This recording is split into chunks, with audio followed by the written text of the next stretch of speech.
Patrice, on commence par qui? Bonjour William, bonjour à tous. Et si l'on prenait quelques nouvelles du phare de la pensée nord-coréenne, le merveilleux Kim Jong-un.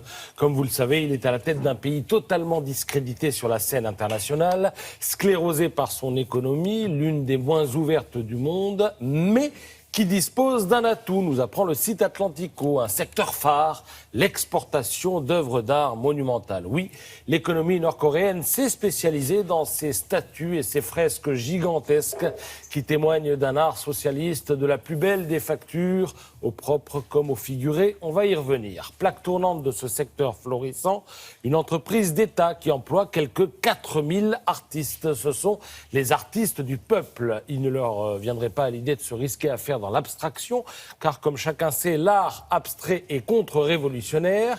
Ils se concentrent donc sur leur spécialité. Les œuvres de propagande où des ouvrières et des fermières aux joues roses sont fiers d'indiquer la voie vers le glorieux avenir socialiste. Depuis 40 ans, donc, la Corée du Nord exporte parmi ses clients l'Angola, le Bénin, le Tchad, la République démocratique du Congo, la Guinée équatoriale, l'Éthiopie, selon la BBC. Au Zimbabwe, en ce moment, 2 statues géantes de Robert Mugabe sont en stock, attendant la fête de commémoration de sa mort pour être dévoilée.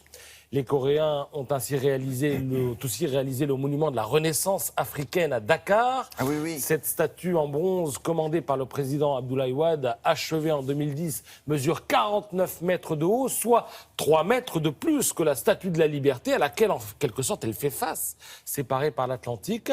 Elle représente un homme au torse nu et déchiré, tenant un enfant dans un bras et guidant une femme de l'autre. Alors la présence de l'homme à moitié nu tenant une femme dont l'un des seins est lui-même découvert avait froissé le pays, dont la population est composée à 92% de musulmans. Cependant, malgré la controverse, le monument est bel et bien là. Il aurait coûté quelques 10 millions de dollars au pays. Alors le journal suisse Le Temps croit savoir qu'au cours de la seule année 2000, les revenus de ces exportations artistico-architecturales ont atteint 160 millions de dollars. Oui, c'est une bonne question, ça. Oui. C'est une statue comme ça, combien ça coûte? Ça coûte Si vous voulez 10 mettre ça millions. dans votre jardin, mais enfin, voilà.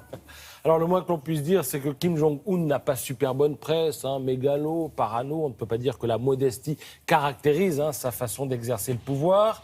Mais vous allez voir qu'on est en quelque sorte jamais content. Regardez cet homme, il s'appelle Lars Løkke Rasmussen. C'est le Premier ministre danois.